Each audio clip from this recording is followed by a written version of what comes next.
Hey guys, what's going on? It's Hyper, and today I've got something different, because normally I only post gameplay of the Assault class or the Engineer class on my channel, but that doesn't mean that I never play the Recon class. In fact, I really love using the Recon class, and especially using it as an Aggressive Recon, because I think it's one of the most fun things in this game, and it feels really rewarding to get kills as an Aggressive Recon.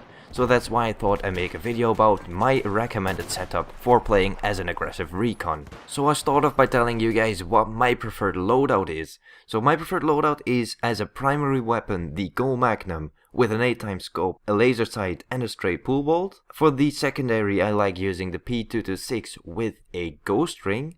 And for the gadgets I like using a motion ball and a C4. So there are a couple of different reasons as for why I picked the Gold Magnum as a primary weapon. For starters, it just looks really cool. The aesthetics of this gun, I don't know, there's something about it that makes this gun look just really good.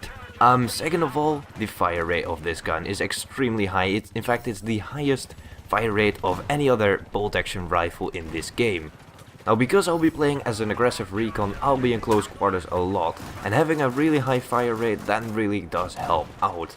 Because if you're like me and you're not the most accurate guy in the world, I'll often shoot a guy in the chest instead of in the head, which will give me a hit marker.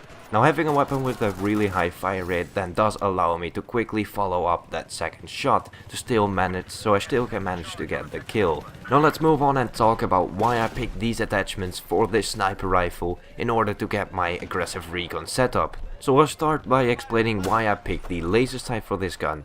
I picked the laser sight because as an Aggressive Recon I'll be in close quarters a lot, and having a laser sight then reduces my hipfire spread, and with a reduced hipfire spread, no scopes will hit targets more often. So that will help me when I don't have time to switch to my pistol to still get those kills with the no scope. Now as for the sights for the gun, it basically comes down to personal preference, but I wouldn't really advise you to go any further than the 8x scope. I'm using the 8x scope because I'm used to the 8x scope. I used it in Battlefield 3 and I'm still very comfortable using it in Battlefield 4. A good alternative for the 8x scope is the 6x scope, but as I said earlier, I wouldn't really go and advise to go any lower or higher than the 6x or the 8x scopes.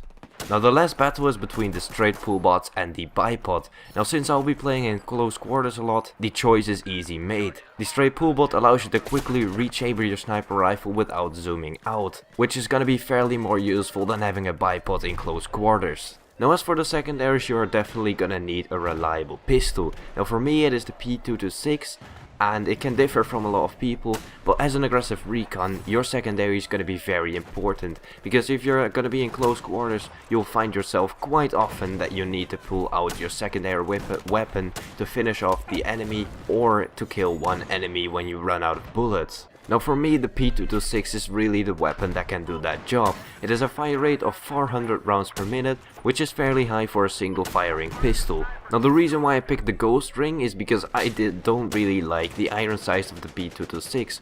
Also, I didn't really want to go for anything with an actual sight, because in close quarters it isn't really gonna help you out to have a sight, so that's why I picked for the ghost ring. I'm very comfortable using it, but it also comes down to personal preference to which sight you like the best. Now moving on to the equipment, in my opinion the C4 is a must-have equipment. Not only does it make you less vulnerable against tanks, but it also provides some extra cover. For example, if I play as an Aggressive Recon, I really like to chuck C4 around the corner to see if there's anyone there, and that is much safer than peeking your own head around the corner, because you're not exposing yourself. Now as for equipment number 2, it is a tight battle between the motion ball and the spawn beacon. Both are excellent gadgets to use as a recon, but the choice that I made was the motion ball. Now the reason why I picked the motion ball over the spawn beacon is because the motion ball is really gonna help you on the battlefield. Because if you're there with a bolt action sniper rifle and you're facing someone with a assault rifle in close quarters, then you will have a major disadvantage. Now the motion ball does give you a bit of an advantage, because if you throw this thing down, then you will see him on the minimap, which will give you an advantage, and believe me, as an Aggressive Recon, you are gonna need every advantage that you can take. So that's why I picked the motion ball.